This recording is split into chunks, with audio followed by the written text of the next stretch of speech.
ऐसे सुरासुरमनुषिन्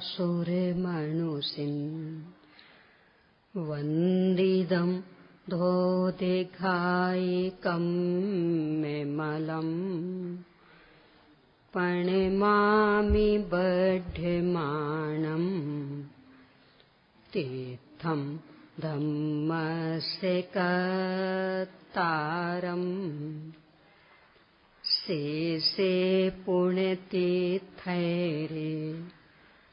ससविसिद्धि विशुद्धि सद्भावे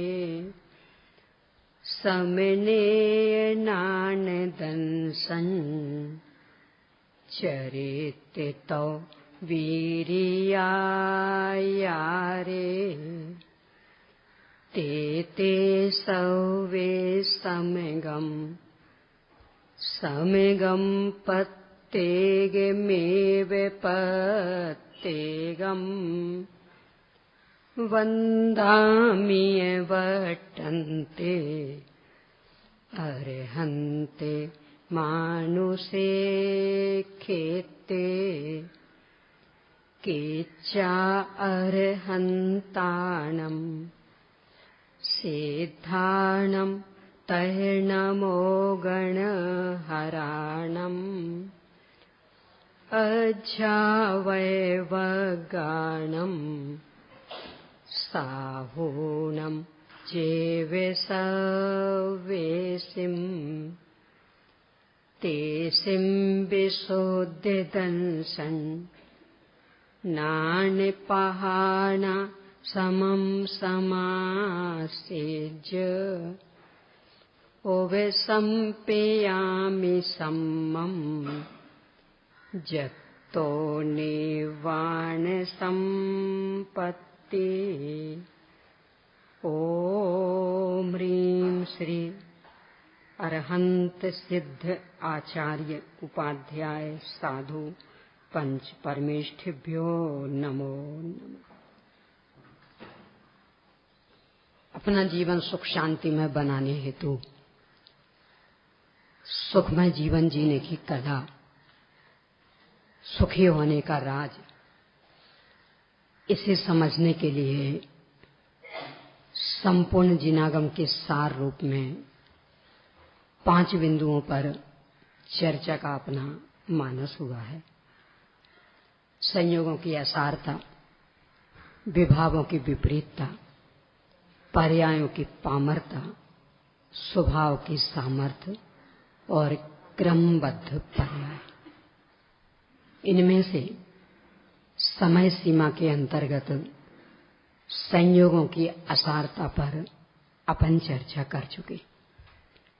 विभावों की विपरीतता पर कल चर्चा प्रारंभ हुई थी, जिसमें यहां तक अपन पहुंच चुके हैं कि अपन स्वयं जो ज्ञानानंद स्वभावी ज्ञाता दृष्टा आत्मराम, इससे विरुद्ध जितने जो भी परिणाम,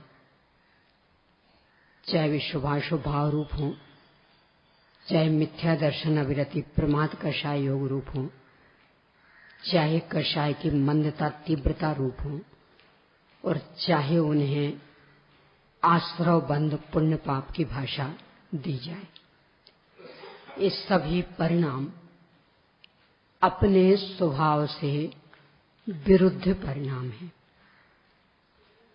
और ये अपनी विराधनामय परिणाम हैं, अपने लिए दुखमय हैं, अहितकर हैं, सुख शांति को नष्ट करने वाले परिणाम हैं। ये है इनकी विपरीतता। तो इन विभावों की विपरीतता का निर्णय हो, तब कहीं इन शुभाशुभ भावों का आकर्षण अपना नष्ट हो।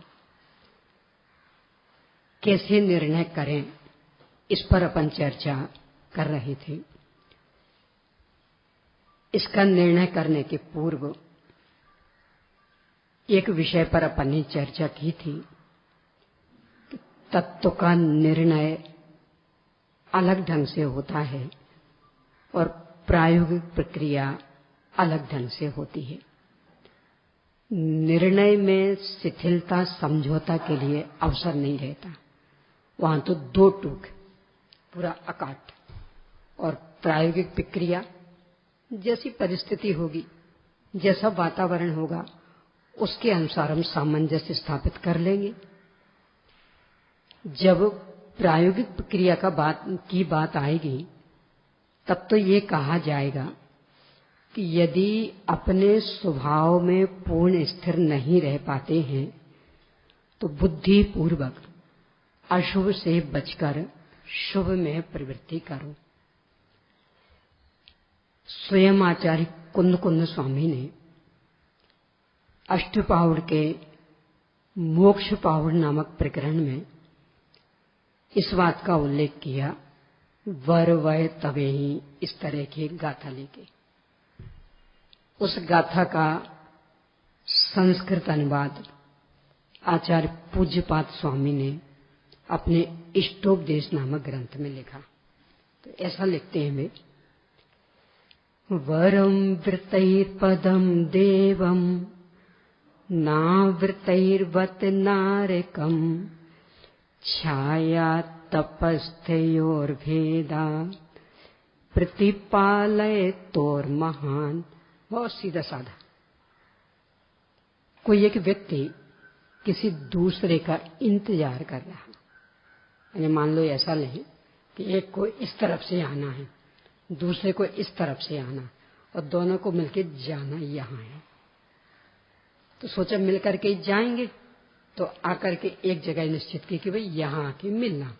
अब एक जन पहले आ गए, वो दूसरे जन नहीं आ पाए, क्योंकि जाना मिल करके है, तो एक इंतजार कर रहे। तो आचार्य श्री पूछते हैं कि इंतजार तो वो समय का करना है, कहाँ खड़े रहकर इंतजार करना। एक तो बिल्कुल खुली सड़क पर, नीचे से भी तपी हुई है, ऊपर से भी सूर्य तप रहा, कहीं ठंडी हवा के लिए अवसर नहीं। और एक वहीं पास में पेड़ है और वहां बैठने की भी जगह है, तो वहां बैठ करके भी इंतजार किया जा सकता। न नीचे की तपन है, न ऊपर की तपन है, और आराम से बैठने के लिए भी अवसर। तो वे पूछते, इंतजार करना ये तो एक मजबूरी हुई, कहाँ बैठ के इंतजार करना ये तो आपके विवेक पर निर्भर है। जगह तो दोनों है, चाहो तो बिल्कुल खुली सड़क पर इंतजार करो, और चाहो तो वो पेड़ की शीतल छाया में बैठ के। अब यदि खुली सड़क पर खड़े होकर के इंतजार करते हो, तो हो सकता है गर्मी में चक्कर खा के गिर जाओ, तो जहां जाना वो तो एक और रह जाए, और हो सकता है अस्पताल में जाने का नंबर आ जाए। और यदि शीतल छाया में बैठ के इंतजार करते हो, तो फिर आगे का जो कार्यक्रम है वो विधिवत कर सकते हो।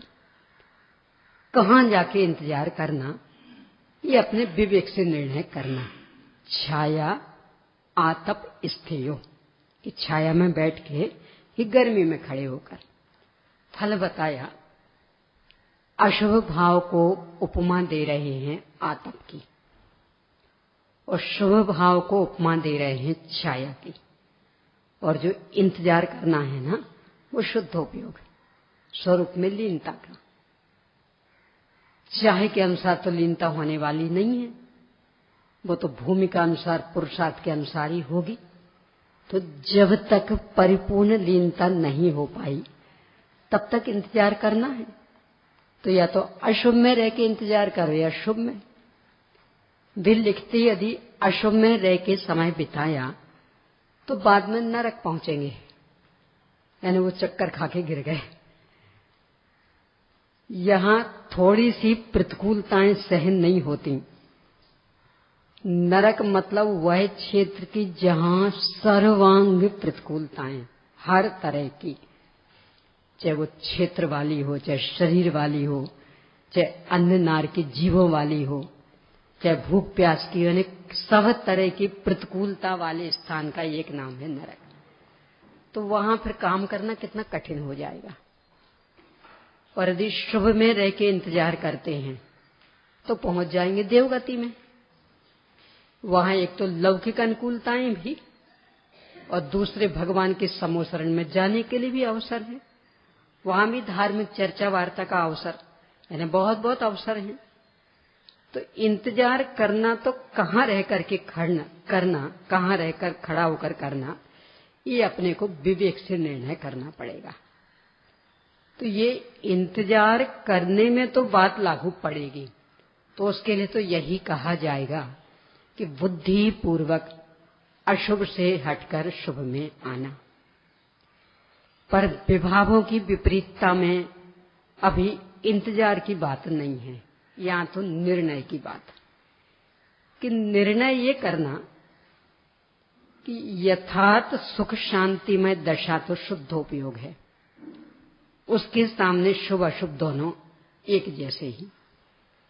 पराधीनता पराधीनता है और पराधीन सपने हो सुख नाही, ये तो तुलसीदास जी जैसे भी कह रहे। जैन धर्म तो उस धर्म का नाम कि जहां देवों की भी पराधीनता से मुक्ति मिलती है। अन्य सभी धर्म मात्र विषय भोगों से छुटकारे की बात करते हैं, और जैन धर्म अकेले विषय भोगों से छुटकारे की बात नहीं, देव शास्त्र गुरु से भी छुटकारे की बात। एक कवि ने तो ऐसा लिखा, एक दिन चर्चा की थी कि कवि तो कवि होते, कुछ भी लिख सकते, किसी के संदर्भ में कुछ भी कह सकते। तो अपने भगवान की नासाग्र दृष्टि होती है ना, जब अपने को लज्जा आती, शर्म आती, तब भी आंखें झुक जाती हैं। तो उस कवि ने इस रूप में भगवान को देखा कि भगवान को शर्म आ रही है। ये बैठे ना, कोई गलत काम हो जाए तो अपने को लज्जा आती, तो क्या होता, आंखें नीचे झुक जाती। तो भगवान की आंखें नीचे हो गई, मतलब उन्हें शर्म आई। किस बात की शर्म आई? वो कवि की कल्पना है। भगवान के तो लज्जा नाम का दोष, उससे तो वे रहित हैं, 18 दोषों से रहित। पर अब कवि तो कवि है, और मूल तो अपन लोगों जैसों को समझाना चाहते। तो वे लिखते कि इसलिए लज्जा आ गई कि जो अपन जैसे हैं ना, कहते तो हैं वीर प्रभु की हम संतान, अरहंत पिताजी मेरे, जिनवाणी माता मेरी। और अरहंत पिताजी कहते भैया मैं तो अनंत पति हूं, अनंत वैभव संपन्न, कि पिताजी आप होंगे, मैं तो नहीं हूं, मैं तो दीनहीन पामर हूं। तो कभी चाय से सुख मांगेंगे, तो कभी रोटियों से सुख मांगेंगे, कभी टीवी से सुख मांगने लगेंगे, ना जाने किन किन से सुख मांगने लगेंगे। एक भिखारी भी इतना विवेक रखता है कि दूसरे भिखारी से भीख नहीं मांगता। भीख तो मांगता है वो, पर भिखारी से नहीं। मैंने साथ में अन्य अन्य भिखारी हैं, तो एक भिखारी दूसरे से नहीं मांगता, हमेशा वो बड़ों से मांगेगा। और अपन ही ऐसे भिखारी कि ये जो भिखारी बैठे इनसे भीख मांग रहे हैं, यानी स्वयं ही कह रहे भाई हम सुखी नहीं हैं, दुखी हैं, तो हम तो उनके पास जा रहे सुखी होने के लिए कि ठीक है तुम जाओ, पर हमें इतना सा दे देना, हमें एक गिलास पानी दे दो, 2-4 रोटियां दे दो, फिर तुम वहां से मांग लाना। यानी भिखारियों से भीख मांग रहे। तो ये अनंत पति का बेटा कैसा होगा? करोड़पति का बेटा कैसा होगा? अरबपति का बेटा, तो अनंत पति का बेटा। और फिर भी ये इन जड़ पदार्थों से भीख मांग रहा, कहीं ज्ञान की भीख, कहीं सुख की भीख। तो ये देख देख करके भगवान को परेशानी हो रही कि कैसा नादान बेटा है, मुझे कलंकित कर रहा। कोई भी छोटा बच्चा नादानी करे तो पिताजी पे कलंक नहीं लगता? किनका बेटा? अरे उनका, और ये ऐसा कर रहा, ये नीचे गिरा हुआ भोजन खा रहा। बदनाम कौन हो जाते? माता पिता भी। तो ये देख देख करके भगवान को परेशानी हो रही, इसलिए भी लज्जा के कारण नीची आंखें करके बैठ गए। विचार कर लेना अपन कितने अच्छे बेटे, माँ कहीं जा रही हो, छोटा सा बच्चा है 2-2.5 साल का, वो जिद कर रहा हम भी जाएंगे, हम भी जाएंगे। कई बार का अनुभव आ चुका है, कुछ समझ तो है नहीं उसे, तो बस जिनके यहाँ गई उनने नाश्ता की प्लेट रखी और बच्चा तो बंदरों जैसा दोनों हाथ से बराबर, और फिर कुछ दाने नीचे गिर गए तो नीचे की उठा के। माँ को देख देख करके बुरा लगता, तो पहले तो कहती है कि नहीं ले जाऊंगी तुझे, पर वो जिद करता, खूब रोता है, मचलता है। तो मैं समझाती, बोले ऐसा तो नहीं करेगा, यानी वो जो नाश्ता की प्लेट रखेंगे बस रखियो दोनों हाथ से, ऐसा तो नहीं करेगा। तो यहां खूब पेट भर जीम ले, क्योंकि भूख के कारण तो कहे कि सब भूख लगी थी इसलिए, तो पेट भर जीम ले, ऐसा तो नहीं करेगा बोल। जब वे 10 बार मना है तब जैसे तैसे लेना, और वो भी इस तरह से कि हमें पेट में बिल्कुल जगह ही नहीं है, पर तुम कह रही हो तो लिए लेते, इस तरह से। तो यहां तो उसने हाँ कह दिया, पर अब बच्चा तो बच्चा है। वहां पहुंचा तो कुटेव तो बोई, तो जैसे ही उनने नाश्ता की प्लेट लाके रखी, अरे बंदरों जैसा, ऊपर नीचे गिर गया तो नीचे का भी उठाने लगा। मां को कैसा लगता, लज्जा के मारे भगवान बस इसलिए नीची आंखें करे बैठे हैं, बैठे नहीं हैं, कवि की कल्पना, पर अपने को कभी समझाना चाहता है ना कि किनकी संतान कहते हो अपने को। हे वीर प्रभु की संतान वीरों जैसी होगी कि कायरों जैसी होगी? वीर प्रभु की संतान अपने आप में संतुष्ट संतान होगी कि भोगों की भिखारी होगी? ये समझाने के लिए वे कह रहे। तो जैन धर्म तो उसका नाम कि जो देवताओं की भी गुलामी से साधक को बचा दे, कि पंचेंद्रिय विषय भोगों से तो सुख मिलने वाला है ही नहीं, क्योंकि उनमें तो सुख है ही नहीं। देव शास्त्र गुरु के पास भी अपना सुख रखा नहीं है, इसलिए वे भी देने वाले नहीं हैं। तो उनसे तो मात्र सुखी होने का मार्ग सीख लेना, इससे अधिक उनकी शरण में रहने की कोशिश नहीं करना।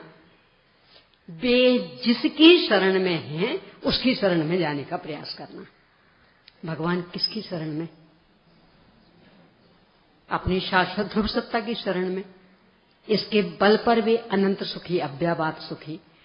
तो यदि अपने को भी अनंत सुखी, अव्याबाद सुखी बनना, तो क्या करना कि उनका अनुकरण करना, कि वे अपनी शाश्वत सत्ता में लीन हैं, तो हमें भी अपनी शाश्वत सत्ता में लीन रहना। यानी जैन धर्म उस धर्म का नाम कि जिसमें पराधीनता के लिए कहीं कोई अवसर नहीं। ये पूर्णतया अकाट्य निर्णय कर लेना, इसका नाम है विभावों की विपरीतता का निर्णय। चाहे वे अशुभ भाव हों, यानी पंचेंद्रिय विषय भोग वाले भाव हों, और चाहे शुभ भाव हों, देव शास्त्र गुरु के प्रति भक्ति आदि वाले भाव हों, दोनों ही हमें पराधीन बनाते। और पराधीनता में तो स्वप्न में भी सुख नहीं मिलता। इसलिए दोनों की ही पराधीनता से मुक्त होकर स्वरूप में स्थिरता का पुरुषार्थ जागृत करें। अब कैसे हैं विभाव दुखमय, इस पर चर्चा तो कल अपन ने 72वीं गाथा के आधार से शुरू की थी, फिर वहां अपनी चर्चा बंद हो गई थी। फिर से उसे देखते हैं। अपने आचार्य श्री बहुत अधिक मनोवैज्ञानिक है। कई कई प्रकरणों में तो इतना मनोविज्ञान उनका खुलकर सामने आता कि आजकल के बड़े से बड़े मनोवैज्ञानिक भी उनके सामने पीछे पड़ते, सामान्य दिखते। बहुत अधिक मनोवैज्ञानिक, जगह जगह वो बात खुल के आती। समय सार जी की पहली गाथा ही और उसकी टीका, अनंत अनंत सिद्ध भगवंतों को नमस्कार किया है, टीकाकार आचार्य अमृतचंद्र स्वामी इस नमस्कार का औचित्य सिद्ध करते हुए लिखते हैं कि चूंकि सिद्ध भगवान साध्यभूत अपने आत्मा को बताने के लिए प्रतिच्छंद के स्थान पर हैं, इसलिए अपने और दूसरे के मोह का नाश करने हेतु अपने और दूसरे के आत्मा में सिद्ध भगवंतों की स्थापना करते। बात बस इतना सा, पर बहुत बड़े मनोविज्ञान का प्रयोग है। आप जिनको भी अभी आदर्श मानते हैं, उनके आने की संभावना, और ट्रस्टियों ने निर्णय किया कि वे आपके यहां रुकेंगे। वैसे आप सब साफ सफाई करके आए हैं, तो यदि मैं कहूं कि बहन थोड़ा सा देखो ये बेडशीट थोड़ी, क्या बोलते हो बहन, हम कोई गंदे लोग हैं, वे अब भी साफ सफाई करके आए? ठीक है, अब ये हमने नहीं कहा, पर यह कहा कि देखो सब ट्रस्टियों ने निर्णय किया है कि उनको आपके घर में रोकेंगे। अब क्या होगा? जैसा अभी ये वैसे ही रहेगा ना, कि कुछ और तो क्यों साफ सुथरा था ना? आप ही तो कह रहे थे अब भी झाड़ू पोछा करके आए, तो क्यों फिर कुछ एक्स्ट्रा होने लगा?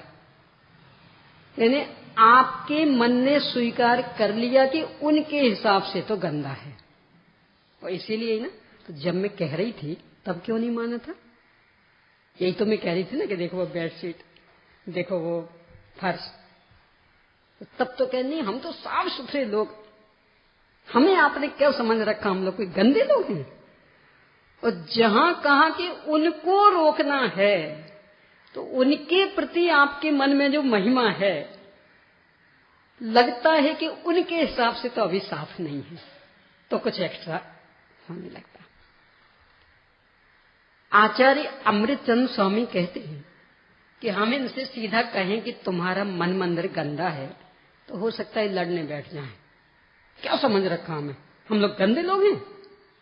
हम नहीं कहेंगे, हम तो ये कहेंगे कि जो तुम्हारे परम पूज्य आराध्य हैं ना, वे भी एक दो नहीं, अनंत अनंत, उनको आपके मन मंदिर में विराजमान कर रहे हैं। अब बाकी आप समझना, अब कैसे मन में बिठाना तो आप निर्णय करना। यानी जिस मन में अन्याय नीति अभक्ष्य का कचरा भरा हो, उसमें बिठाना चाहो तो उसमें हमें कुछ नहीं कहे, बस हम तो बस उनको बिठाना है, ये हमने निर्णय किया है। अब बोलो मन मंदिर कैसा हो जाएगा? अरे हम लोगों जैसे साधारण को भी जाना हो ना किसी चौके में, तो वैसे भले आलू प्याज के टोकने रखे रहते हों, पर हम लोगों को देखने नहीं मिलते, वो छिपा के ऐसे रख दिए जाएंगे कि देख ही ना पाए। वैसे भले वो अचार मुरब्बा की बरनी भरी रखी हो, पर हम लोगों जैसों को जाना हो तो वो ऐसी छिपा दी जाएंगी कि दृष्टि में ना आए। तो जब हम लोगों जैसों के आने के लिए इतना कचरा हट जाता, इतने अभक्ष्य पदार्थ छिप जाते, तो अनंत अनंत सिद्ध भगवान जिस मंदिर में विराजमान होने आ रहे हों, उस मन मंदिर की दशा क्या होगी? कितना शुद्ध हो जाएगा, कितना पवित्र हो जाएगा। इस तरह से बहुत मनोवैज्ञानिक ढंग से उनने अपने घर की सफाई करा दी। वैसे ही मनोविज्ञानी यहां है कि हम नहीं कहेंगे कि आप क्रोध आदि छोड़ो, हम क्यों कहें? आपको मजा आता आप तो करो, पर मनोविज्ञान कि जो ये कर रहे हो ना, ये अशुचि है। कैसे आंस थो वही गाथा पंतो हिराले 72 में, नादोने आसवाणम अशुचित्तम च विविरीय भावम च दुःखस्य कारणम तिय तदोनियतिम कुणदी जीवो। कि ये जो आश्रव भाव है ये अशुचि है। यानी जो क्रोध में मजा आ रहा ना, कि सर ऐसे बहू से कहते रहते बिल्कुल नहीं सुनती वो, बेटा कर लो, बेटा कर लो, बेटा कर लो, बिल्कुल नहीं सुनती। और थोड़ी जहां डांट फटकार बताते, एक करती कि नहीं करती, अन्यथा, और बेचारी कप जाती, वो काम बन जाता। तो देखो क्रोध के कारण बना ना काम, पहले कहां कर रही थी वो। तो हमारी जो इज्जत है, हमारी बात में जो ताकत आती, वो क्रोध से ही तो आती है। और आप कहते क्रोध मत करना, तो इसका मतलब हमारी इज्जत, फिर कौन सुनेगा हमें। यानी सीधे सीधे कहते रहते हैं तब तो कोई सुनता ही नहीं है, और थोड़ी डांट फटकार लगा के कहते हैं तो मिनटों में काम हो जाता है। आचार्य से कह रहे करो, हम कुछ नहीं कह रहे उस संदर्भ में, पर वे अशुचि हैं, मल हैं, विष्टा है। अब बाकी निर्णय कर लेना। कल चर्चा कर चुके कि आश्रमों को मल अकेला समय सार में नहीं कहा, गोमठ सार में भी, षटखंडागम में भी, हिंदी का साहित्य देखें तो छेड़ाला में भी, यानी जिनके ऊपर भी विश्वास हो उनकी बात मान लेना। आचार्य कुंद कुंद स्वामी पर विश्वास हो तो वे भी कह रहे हैं मल। यदि आचार्य अमृत अपने नेमीचंद सिद्धांत चक्रवर्ती पर विश्वास हो, आचार्य पुष्पदंत भूतबली पर विश्वास हो, तो वे भी कह रहे हैं मल। और कहो कि साहब हमें तो वो संस्कृत प्राकृत नहीं आती, हमारे तो हिंदी वाले ही अच्छे, तो दौलत राम जी पर विश्वास हो उनकी मान लेना, पर मानना तो यही पड़ेगा कि ये मल है, तो ये अशुचि है। अब अशुचि में लिपटना हो तो सोचो।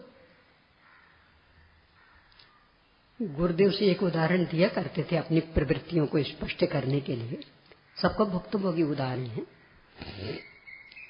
छोटा बच्चा हो, करीब करीब 4.5-5 महीने का, यानी उल्टा होना सीख गया है, वहीं हिलना डुलना सीख गया, पर अभी बैठना नहीं आता। ऐसी गर्मी के दिन हैं तो कोई ठंड लगने की समस्या नहीं है, और अब तो वो बिछा देते ना, वो क्या बोलते, प्लास्टिक मोमियो, कि जिससे और नीचे के कपड़े गंदे ना हो। और बच्चों का एक स्वभाव होता, उनको स्नान कराओ तो नींद जल्दी आ जाती, यानी बस स्नान कराया और कपड़ा पहनाना मुश्किल, सो जाएंगे। तो चूंकि गर्मी के दिन है तो कोई ठंड वाली समस्या है नहीं, तो माँ ने उसको नहलाया, स्नान कराया, और उसको आलस भरने लगा, तो माँ ने उस प्लास्टिक पर लेटा दिया, सो गया बच्चा। पलने में सो रहा, माँ अपने काम में लग गई। अब बच्चे की नींद पूरी हुई, जगा। तो ये भी सबको पता ही है, बच्चा जगता तो शी कर देता, और वो उसकी चिकनी चिकनी, क्योंकि प्योर दूध वाली चिकनी चिकनी, वो प्लास्टिक भी एकदम चिकना, उसका शरीर भी नंगा, तो सब चिकने चिकने। अब वो चिकना चिकने में चूंकि उल्टा सीधा होना तो सीख गया था, तो वहीं मसलने लगा। तो वो चिकने चिकने बहुत मजा आ रहा उसे, तो खूब किलकारी लगा लगा खुश हो रहा। माँ समझ जाती क्या चक्कर है, इतनी किलकारी तो ये वैसे लगा ही नहीं सकता, तो अवश्य ऐसा कुछ ना कुछ गड़बड़ हुआ है। और कभी कभी तो उसमें से देखा होगा, घर घर की कहानी अपन ने भी किया है। अपनी माँ से पूछो तो बोलते हैं कि बेटा कोई कम थोड़ी थी, सब एक ही चट्टान के चट्टे बट्टे होते हैं। खूब मजा आ रहा उसे। माँ यदि उसमें से उठा करके उसकी सफाई करती है तो रोता है, और उसमें उसको खेलने दे तो इतना मजा आता उसे कुछ कहो ना, खूब किलकारी लगा लगा के खेलता। मजा है ना? कि उसे पता नहीं है कि ये क्या है। जब पता लगेगा ना तो जानबूझ के छूने की तो बात ही नहीं, मजबूरी में उस स्थान पर हाथ लगाना पड़ेगा तो 3-3 बार धोएगा राख से, और राख से नहीं सही तो साबुन से 3-3 बार धोएगा। क्यों? पहले तो लिपट रहा था, पूरे शरीर में लपेट लिया था, कि पता नहीं था ना इसलिए। और अब पता लगा तो कि अरे ये तो मल है, ये तो गंदगी है। तो एक तो छूना ही नहीं चाहता, कदाचित मजबूरी में उस ओर हाथ ले जाना पड़े तो क्या होता? रगड़ रगड़ के बिल्कुल पूरे 3-3 बार। आचार्य श्री कह रहे ये जो विषय कषाय में मजा आ रहा है ना, ये जो देवशास्त्र गुरु की भक्ति में मजा आ रहा है, ये ऐसा ही मल है। अभी पता नहीं है इसलिए मजा आ रहा, वो लगता अरे कितना बढ़िया स्वादिष्ट भोजन, आज तो बिल्कुल ऐसा लग रहा जैसे कि सोइंद्र नाग नरेंद्र व अहिमेंद्र के नाही का हो। मैंने कहा खाने का मजा आता है ही नहीं भोजन, अपने जैसे शरीर ही नहीं है कि यहां से खाना पड़े, तोले कैसे मजा आएगा? अपने को मजा आया। और भक्ति का अरे क्या कहना, आज के आनंद की जय। पूजन भक्ति आदि की ना, खूब नाच गान करके, खूब रंग राग रागनी के साथ में, और फिर आज के आनंद की जय, कि ये मजा वो उसके जैसा मजा है। ये आश्रव भाव मल है, ये विभाव भाव है। क्यों है मल? एक बार शुरू में अपनी चर्चा आई थी कि लोक में मल किसे कहते?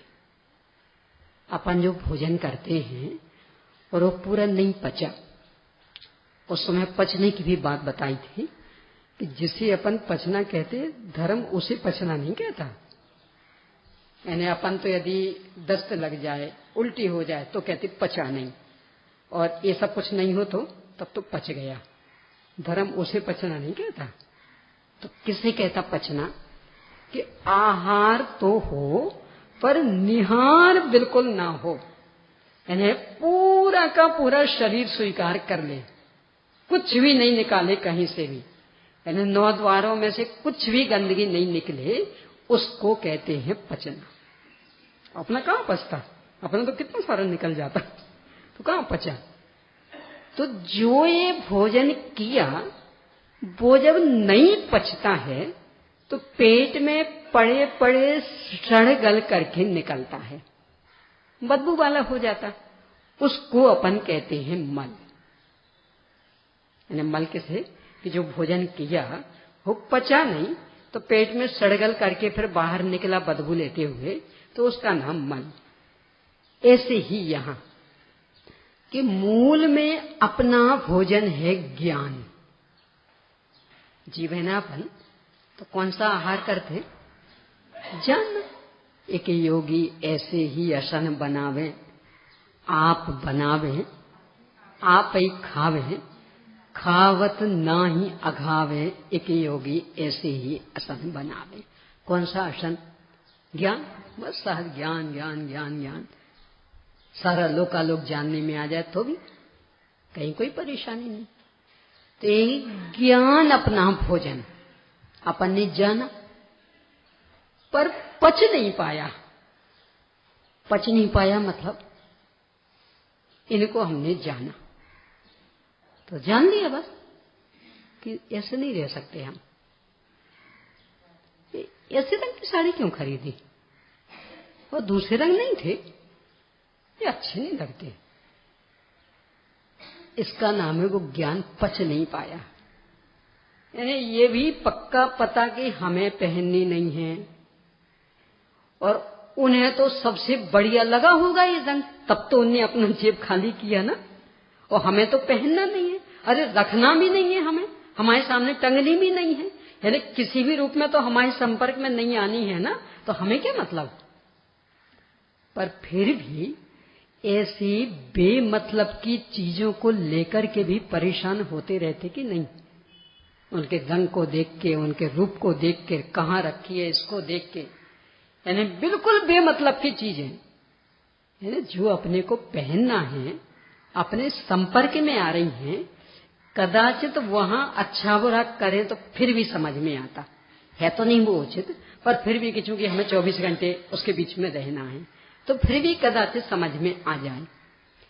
पर जिनसे कोई संपर्क के लिए अवसर ही नहीं है उन पदार्थों में, और यदि कोई 32 मंजिल की बिल्डिंग बन रही, कितनी बढ़िया, और शो तो कितना बढ़िया है, अच्छा, बाहर से सजाया, आपकी है, आपको उसमें से कोई एक आध फ्लैट खरीदना, तो अब राग क्यों बढ़ा रहे? वो भी मतलब नहीं।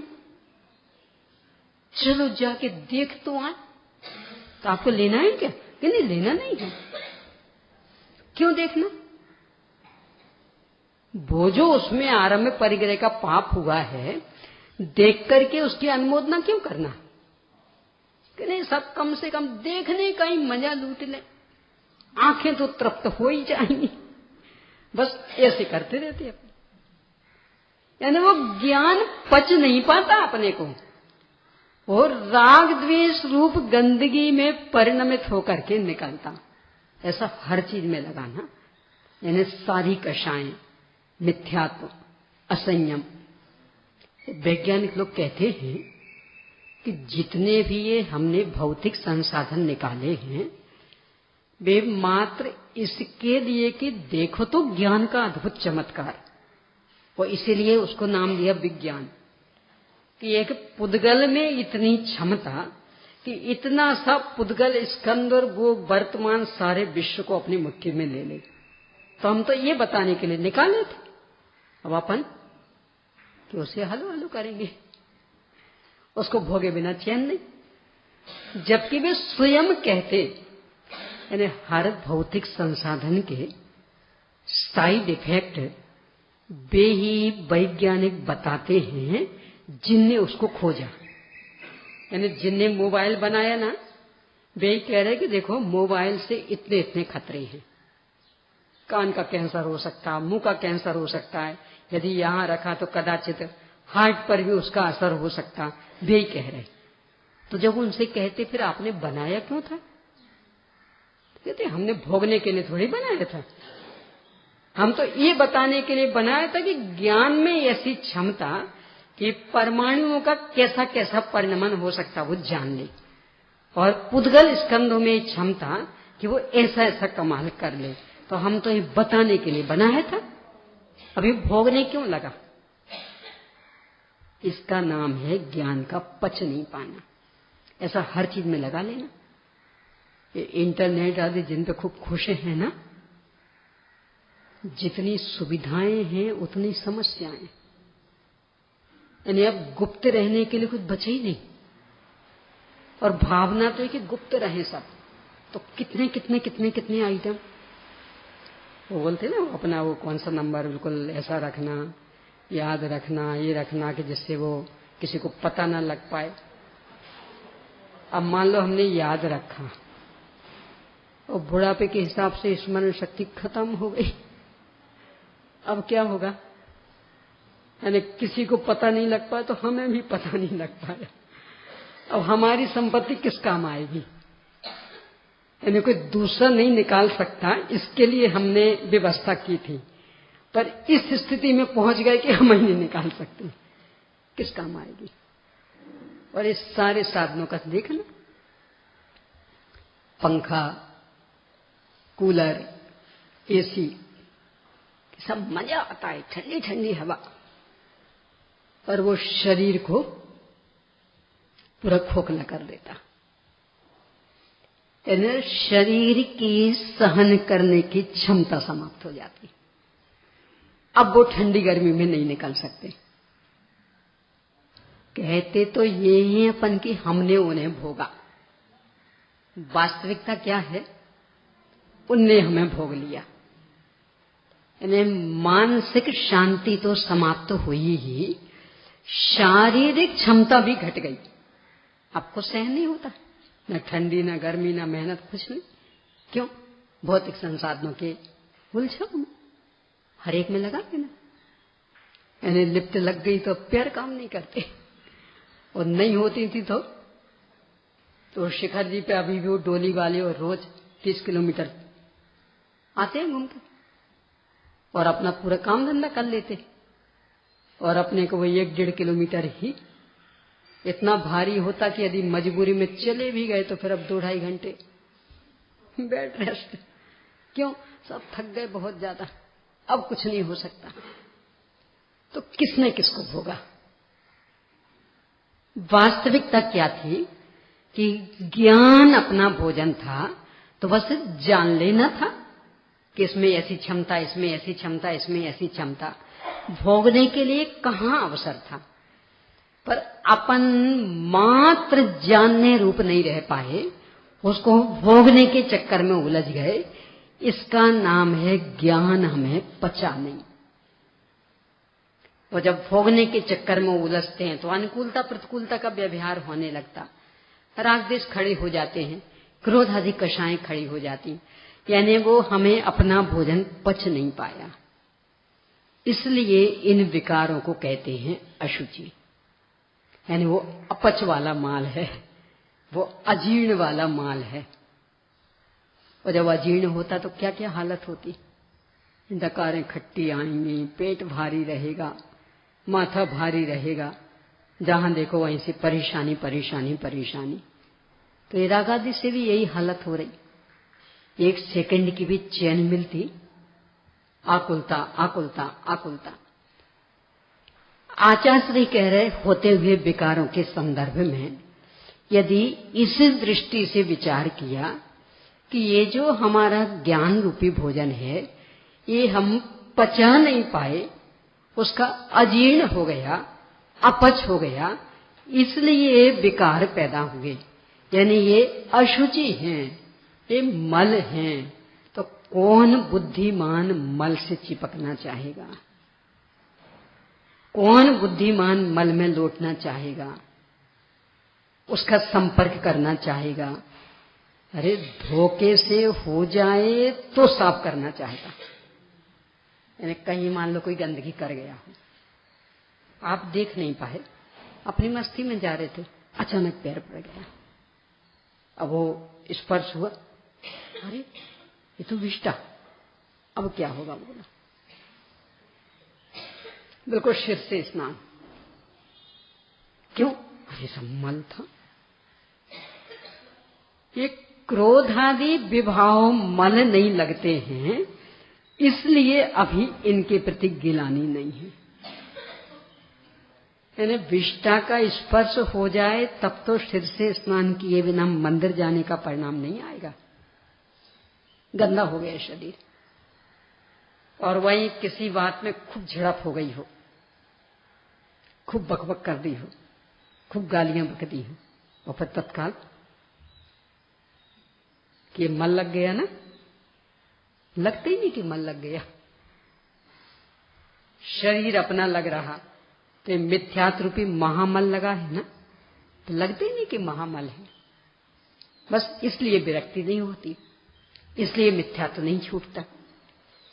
यानी ये इतना बड़ा मल कि ये लगा रहे तो बाकी साफ सफाई तो कोई मायने ही नहीं रखती। यानी वो मल कहीं भी लगा हो, और थोड़ा सा आंख में भी कीचड़ आ गया, नाक से भी थोड़ा सा बहने लगा, अपन उसको साफ करने बैठ जाएं तो दूसरे क्या कहेंगे, पहले वो तो साफ करो, कि नहीं ये भी तो गंदगी है ना, अरे उसके सामने ये गंदगी क्या मायने रखती, पहले वो साफ करो, ये बाद में करना। यानी वो इतना भयंकर मल, शरीर को अपना मानना इतना बड़ा मल क्यों है? थोड़ा सा विचार करें। गुरुदेव से का उदाहरण ले लें, ये बहुत इसको रोचक तरीके से प्रस्तुत करते थे। एक पंक्ति लेकर के, ये जो अपनी संकट हरण बिनती, उसमें एक पंक्ति आती, ककरी के चोर को कटार मारिए नहीं, हे दीन बंधु श्रीपति करुणा निधान जी, अब मेरी बिथा क्यों न हरो बार क्या लगी। उसकी ये पंक्ति, तो ये बताया उसमें क्या चुराया, ये ककड़ी, उसको दंड में आप कटार मार रहे, ये दंड उचित नहीं। तो गुरुदेव से उसको पूरे रूपक रूप में प्रस्तुत करते थे कि एक चोर था, उसकी धर्म पत्नी, वो चोर नहीं थी पर उसकी पत्नी थी, गर्भवती थी तो 5वें 6वें महीने में वो दोहले होते ना, मतलब कोई विशिष्ट इच्छा और पूर्ति नहीं हो तो वो गर्भवती महिला सूखने लगती, उसे काफी बेचैनी होती। तो इसको दोहला हुआ ककड़ी खाना, वो मौसम तो निकल गया था ककड़ी का, तो इसे मिलने की कहीं संभावना दिख ही नहीं रही थी, तो वो इच्छा पूरी नहीं हो रही थी, तो दुबली होने लगी। चोर की नजर पड़ी, पूछा दुबली क्यों हो रही, ये चेहरा मुरझाया क्यों? अरे अभी तो तुम्हारे अंदर एक जीव पल रहा है, तो और खुश होना चाहिए, मोटा ताजा होना चाहिए, तुम दुबली होती जा रही हो, चेहरा भी मुरझाया हुआ, कारण क्या? उसको तो चूंकि लग रहा था कि इच्छा पूरी हो ही नहीं सकती, क्योंकि और कोई चीज होती, कोई व्यंजन वगैरह होता तो बनवा लेते, अब प्राकृतिक चीजें फल वगैरह, इसमें क्या चल सकता किसी का बस, तो उसने नहीं बताया। पर जब चोर बहुत पीछे पड़ गया तो उसने बताया ककड़ी खानी। अब क्या करना, मौसम चूंकि अभी अभी निकला था, तो उसको लगा किसी न किसी बेल पर एक ककड़ी तो मिल ही जाएगी, क्यों अभी अभी निकला है, कभी कभी फूल बाद में आते हैं तो वो लग जाते, और चूंकि मौसम के बाहर की चीज हो जाती तो कोई खाते तो है नहीं, तो वो लगी रहती उसमें, तो ऐसी कहीं ना कहीं तो मिल जाएगी। नंबरी चोर था, खोजना शुरू किया। राजा के बगीचे में एक पेड़ पर लटकती हुई एक बेल में एक ककड़ी दिख गई। उसको लगा अब काम बन गया। योग ऐसा बना कि उसी दिन राजा एक बहुत भयंकर युद्ध जीत के आया था, तो बहुत खुश था, क्योंकि बहुत बड़ा युद्ध था, जीतने के कोई लक्षण नहीं थे, पर जीत गया। तो उस दिन उसी बगीचे में उसी पेड़ के नीचे अपनी रानी के साथ बैठा, क्योंकि बहुत खुश था, तो रानी को खूब लच्छेदार भाषा में सुना रहा था, मैंने ऐसा युद्ध किया, ऐसा युद्ध किया, और रानी सुन रही थी। अब विचार करना, राजा का बगीचा, पहली बात, सुरक्षा व्यवस्था कितनी होगी, और फिर जिस समय स्वयं राजा वो भी अपनी रानी के साथ उस बगीचे में गए हों, तो उस समय सुरक्षा व्यवस्था कितनी होगी, और ज्यादा होगी कि नहीं? पर ये तो नंबरी चोर सबकी आंखों में धूल झोंकी और घुस गया बगीचे में। और उसी पेड़ के नीचे, यानी जिस पर वो बेल और ककड़ी लटक रही, उस पेड़ के नीचे राजा रानी बैठे, पर उनको भी चकमा दिया, चढ़ गया पेड़ पर। तब तक पता नहीं लगा किसी को, पर जब वो बेल में से ककड़ी तोड़ी तो वो चट की आवाज नहीं छिप पाई, वो आवाज आ गई। राजा को ख्याल में आ गया किसी ने कुछ तोड़ा, देखा अरे ये तो चोर, चूंकि युद्ध करके आया था, तलवार म्यान में पास में ही थी, एकदम से तलवार निकाल ली और खड़ा हो गया। रानी ने हाथ पकड़ लिया, क्या करते हो? ककड़ी चुराई। तो अरे ककड़ी चुराई है, कितने की ककड़ी थी? 2 रुपए की होगी, 3 की होगी, 4 की होगी, कितने की होगी?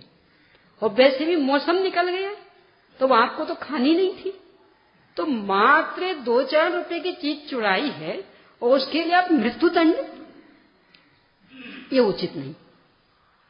तब राजा ने समझाया, उसने कहा ककड़ी के चोर को कटार मारिए नहीं, ये ककड़ी चुराई उसके लिए मृत्यु दंड।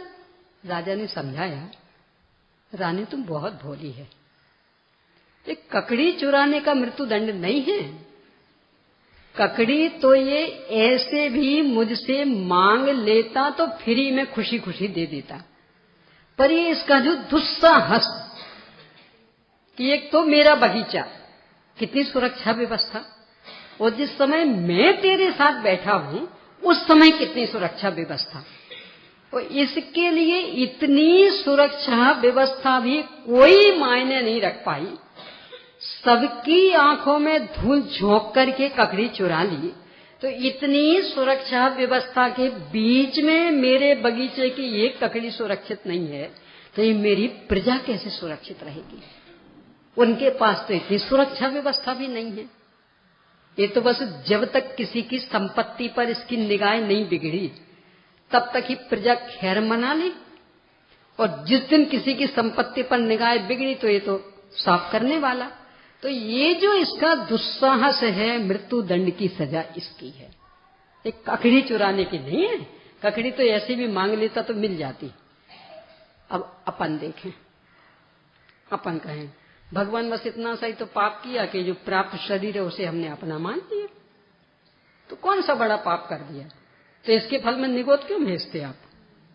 अनंत आकुलता हुई, पाप कितना सा, यानी इतना सा शरीर बस इसको हमने अपना मान लिया। मैं मनुष्य, मैं स्त्री, मैं पुरुष, इस संयोग मिल गए तो मैं धनी, मैं गरीब, तो कितना सा पाप किया। भगवान कहते बेटा विचार करो कितना सा पाप है। अपन ने माना मैं मनुष्य, यहां पता कौन कौन कितना कितना है। ये जो आकार प्रकार दिख रहा ना, ये औदारिक शरीर कहलाता है। आहार वर्गना से बना हुआ। आहार वर्गनाएं असंख्यात होती, तो यहां असंख्यात वर्गना, और ये जो बोल रहे ना, ये भाषा वर्गना का कार्य। भाषा वर्गना भी असंख्यात होती, तो बे असंख्यात। और ये जो सोच सोच के बोल रहे ना, ये मनोवर्गना का कार्य। मनोवर्गना भी असंख्यात होती, तो आहार वर्गना असंख्यात, भाषा वर्गना असंख्यात, मनोवर्गना असंख्यात। और एक जो थोड़ी सी चमक दिखती ना, यानी एक ऐसा शरीर कि जिसमें जीव नहीं है, और एक ऐसा शरीर कि जिसमें जीव है, तो वो चमक से पता लग जाता था। जब जीव निकल जाए तो चमक नहीं रहती, और जीव रहे तो थोड़ी सी चमक बनी रहती। ये तेजस वर्गना का कार्य। तेजस वर्गना अनंत होती, और ये जो विविधता दिख रही, यानी कहने को सब मनुष्य, कहने को सब जीव, पर किसी का कुछ भी नहीं मिल रहा, न सकल, न अकल, न परिस्थिति, न वातावरण, कुछ मेल नहीं खा रहा। ये सब किसका कार्य? कर्मों के उदय का। कर्म कर्मण वर्गना का कार्य, और वे होती अनंत।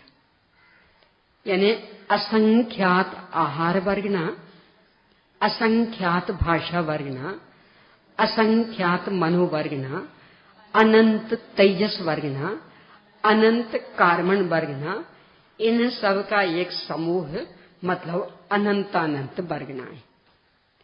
और उसमें एक अपन जीव। अपनी सत्ता कितनी,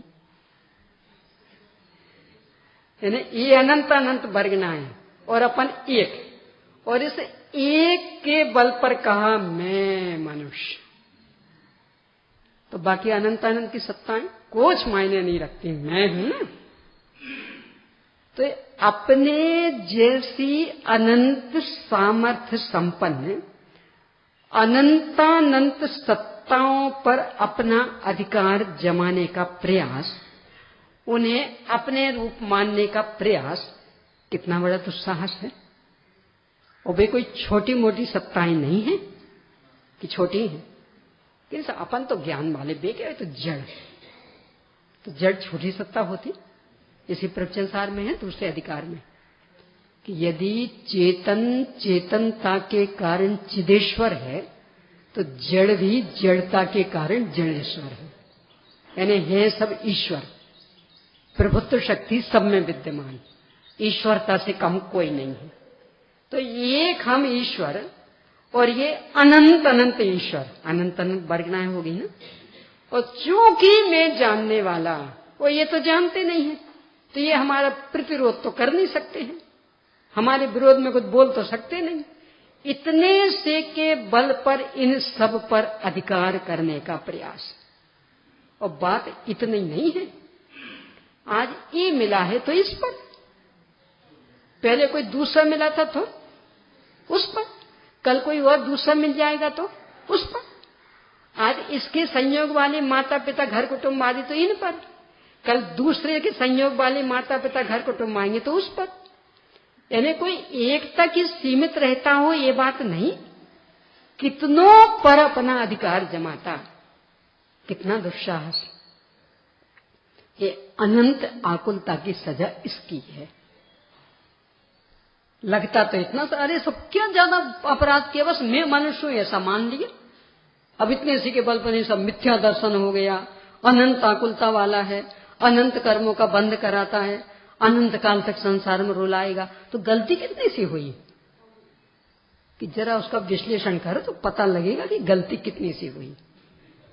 यानी अनंतानंत ऐश्वर्य संपन्न सत्ताओं को अस्वीकार करके अपने अधिकार में लेने की कोशिश करना, उन पर अपना अधिकार बताना, एक कम गलती है, एक छोटी मोटी गलती है। तो इसकी सजा यदि अनंत आकुलता मिलती है तो कौन सा गलत हुआ? अपराध भी तो उतना बड़ा है ना। कैसे छूटे इससे कि ये अनंत सत्ताएं अपनी बन तो नहीं पाएंगी किसी भी कीमत पर, कितने ही प्रयास कर लेना, पर ये परिणाम अशुचि है, मल है। 24 घंटे इस मल में रहना पड़ेगा, गंदे वातावरण में रहना पड़ेगा। और लोक में भी गंदे वातावरण में रहने वालों की क्या दशा होती? जहां का पर्यावरण खूब प्रदूषित हो और वहां 24 घंटे रहना पड़े तो रहने वालों की दशा क्या होती? बीमार बीमार बीमार, आकुलता आकुलता। डॉक्टर लोगों से पूछते, बोलते सर यहाँ का हवामान ठीक नहीं है, प्रदूषित है। ये क्रोधादि विकारी भाव प्रदूषित। इस वातावरण में 24 घंटे रहेंगे तो स्वस्थ रह पाएंगे, सुख शांति भोग पाएंगे? तो ये मल रूप परिणाम है, गंदे परिणाम है। ये अपने को ख्याल में आवे तब कहीं इन अपराधों से निवृत्ति लेने की सोचेंगे, तब कहीं शरीर के कर्ता धर्ता हम नहीं हैं ये भाव जगेगा, तब कहीं शरीर की क्रियाओं से अपने को छोटा या बड़ा मानने का भाव नष्ट होगा। शरीर के किसी भी प्रकार के परिणमन से मैंने ये किया, बराबर अभी हम नहा के ही आए हैं, बिना नहाए कभी नहीं जाते हम मंदिर। अच्छा, किसने नहाया था? किसने नहाया था? देखो कभी कभी ऐसा हो जाता है ना, जुड़वा बच्चे पैदा होते, और कभी कभी तो बात यहां तक हो जाती कि वो अकेले एक साथ पैदा हुए ही नहीं होते, सब कुछ एक सा होता उनका। एक बार हमारे यहां पढ़े हैं, आजकल वो इंदौर में जो है ना सौरभ गौरव चंदेरी वाले, वे दोनों स्मारक में पढ़े। तो जुड़वा भाई हैं वो, पर अकेले जुड़वा भाई नहीं, सकल अकल भी एक से। 5 साल पढ़ाया, अंतर ही नहीं डाल पाते थे कि ये सौरभ की ये सौरभ। नंबर भी लगभग एक से, हाइट एक से, हेल्थ एक से, कलर एक सा, शेप एक से, सब कुछ। अंत में फाइनल ईयर में आते आते एक कुछ चश्मा लगने लगा था, तो तब भी वो ये चश्मा माला ये सौरभ और बिना चश्मा माला गौरव, तब कहीं जाके के थोड़ी पहचान हो पाई थी। मुझे तो इससे दूसरी बात कहनी है कि ऐसे कोई जुड़वा बच्चे हों, एक को नहला धुला दिया माँ ने, अब चूंकि दोनों एक से हैं तो कभी माँ धोखा खा सकती कि जो एक को नहलाया था ना द्वारा उसको ही नहलाने ले ले, और वो दूसरा बेचारा जैसे एक को दूध पिलाया तो उसको ही द्वारा पिलाने लगे, और दूसरा क्यों, एक से है ना, कभी धोखा खा सकती। और यदि खा जाए तो उन बच्चों का क्या होगा फिर बोलो? तो मां को तो बराबर विवेक रहता है, अब अपन ले लें। यहां भी ये 2 बच्चे बिल्कुल एक से, यानी जैसा शरीर का आकार बिल्कुल वैसा का वैसा अपना आकार, जितना बड़ा शरीर उतने बड़े अपन, जैसा लंबा चौड़ा शरीर वैसे अपन, 2 है ना, पर बिल्कुल एक से। तो भले एक से हैं, पर चूंकि 2 हैं तो दोनों के काम अलग अलग होने चाहिए कि नहीं होने चाहिए? यानी नहाते हैं तो दोनों का नहाना होना चाहिए कि नहीं। पर जब नहाते हैं तो ख्याल भी आता है कि इसको तो नहा दिया, अभी एक और है यहां, उसका भी स्नान करवाना है। जब भोजन करते हैं तो ख्याल भी आता है कि इसको तो भोजन दे दिया, पर अभी एक और है, वो बहुत दिनों से भूखा प्यासा है, वो बेचारा तड़प रहा, अभी उसको भी भोजन पानी कराना। जब विश्राम करते हैं तो इसको तो विश्राम करा दिया, अभी एक और है कि जो चिंता की आग में निरंतर बेचैन जला जा रहा, उसको भी विश्रांति देना। याद आता? यानी जब दो हैं तो हर काम दो दो चलेंगे कि नहीं चलेंगे? तो हर समय याद आना चाहिए कि नहीं आना चाहिए? इसके कपड़े गंदे हो गए, इसके तो धो लिए अच्छे बढ़िया सर्फ आदि से, तो एक और भी है ना, तो उसके भी कपड़े गंदे होते कि नहीं, तो उसके भी धोने पड़ेंगे कि नहीं। पर आश्चर्य कि ये वाला साबुन सोडा काम नहीं आएगा, उसके लिए बनारसी दासी से मिलना पड़ेगा, वे बताएंगे कौन सा जल और कौन सा साबुन। और यहां दूसरे से नहीं धुला सकते, ये कपड़े तो कोई दूसरा भी धो देगा, वहां तो स्वयं सेवक बनना पड़ेगा। क्या लिखते बनारसी दासी? भेद ज्ञान साबु भयो समेदस निर्मल नीर धोवी अंतरे आत्मा धोवे निज गुण चीर। कि अपने गुण रूपी कपड़ों में जो ये राग देश की गंदगी लग गई है तो ये स्वयं धोता है। कौन सा साबुन लगा के? भेद ज्ञान, ये मैं नहीं, ये मुझसे भिन्न, ये अशुचि परिणाम है, मैं तो परम शुचि तत्व हूं, तो इनको मैं अपना कैसे सकता हूं। और कौन से जल से? समरस निर्मल नीर, कि समता रस रूपी अत्यंत स्वच्छ जल, उससे धोता है तो ये निजगुण चीर एकदम साफ हो जाता। और ऐसा साफ कि एक बार साफ हुआ, देखो आश्चर्य, ये तो एक बार साफ हो जाएंगे तो फिर गंदे हो जाएंगे, तो मेहनत की कराई सब पानी में जानी। ये निजगुण चीर का कि एक बार यदि साफ हुए तो रहिए अनंतानंत काल यथा तथा शिव परिणय, फिर कभी गंदे नहीं होंगे, अनंत अनंत काल तक साफ। तो कितना मेहनत का सुफल है। इन्हें जो मेहनत थोड़ी देर में ही बदल जाए गलत काम में और फिर से मेहनत करनी पड़े, क्या मतलब निकलता। और यहां कि एक बार मेहनत की, अब अनंत अनंत काल तक कभी ये गंदे नहीं होंगे, इन पर कोई भी अशुचि नहीं चढ़ेगी, मल नहीं चढ़ेगा। ये परिणाम कब आएगा? कि जब ये मिथ्यात्व यानी शरीर को अपना मानना मल लगेगा तब। अभी तो अच्छा लगता है, अभी अपराध बोध होता ही नहीं, बल्कि लगता है इसमें गलती क्या हो गई भाई, ये मनुष्य तो हम अपने को मनुष्य मान रहे, मनुष्य नहीं है क्या, हम रो रहे क्या। ये कुतर्क सूझता कि मनुष्य नहीं है क्या, तो मनुष्य मान लिया तो क्या हमने गलती की। कह रहे मनुष्य किसका नाम, कि अनंतानंत पुद्गल द्रव्य और उसमें एक जीव, इनकी मिली जुली एक पर्याय का नाम मनुष्य, तो उसमें अपना हिस्सा कितना ये विवेक करना पड़ेगा कि नहीं। कब होगा? कि जब शरीर को अपना मानना अपराध लगे, मल रूप परिणाम लगे, तब होगा। ये चिंतन करना यानी विभावों की विपरीतता, तब कहीं इन विकृतियों से छुटकारे का प्रयास अपन कर सकेंगे। शेष चर्चा आगे। चलिए प्रश्न लिख लीजिए। अन्य धर्म किन किन की पराधीनता छुड़ाते हैं और जैन धर्म किन किन की पराधीनता छुड़ाता है।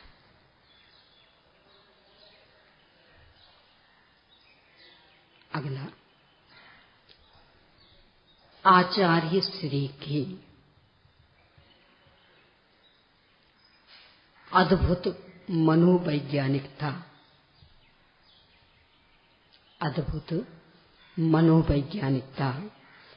किसी एक उदाहरण से स्पष्ट कीजिए।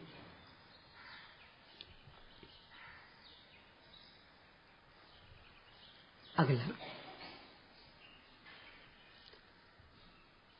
मैं मनुष्य हूं ऐसा मानना